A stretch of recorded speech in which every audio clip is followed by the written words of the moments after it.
ஒன்றை புரிந்து கொள்ளுங்கள், எதற்காக அவன் சண்டை போடாமல் மேலே போகிறான்?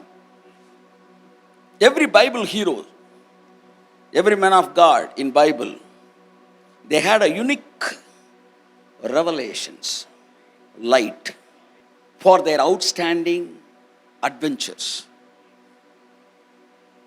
அவங்களுடைய வாழ்க்கையில் மிகப்பெரிய அட்வென்ச்சரஸ் திங்ஸ்லாம் செய்கிறதுக்கு பெரிய பெரிய என்ன சொல்ல சாதனைகளை செய்தார்கள் என்றால், சரியான வார்த்தை, செய்தார்கள் என்றால் அதற்கு காரணம் அவர்களிடத்தில் ஏதோ ஒரு யாருக்கும் தெரியாத ரகசியமான ஒரு வெளிப்பாடு அவர்களுக்குள் இருந்திருக்கும்.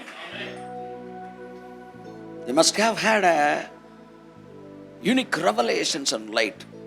When they were winning out of their lights and revelations only. அவர்கள் ஜெயித்தது, அவர்கள் கிரியைகளை நடப்பித்தது, எல்லாத்துக்கும் பின்னாடி ஒவ்வொரு மேன் ஆஃப் காடுக்கும் ஒரு லைட் இருக்கும். அந்த லைட்டில் தான் அவன் மூவ் ஆனான்.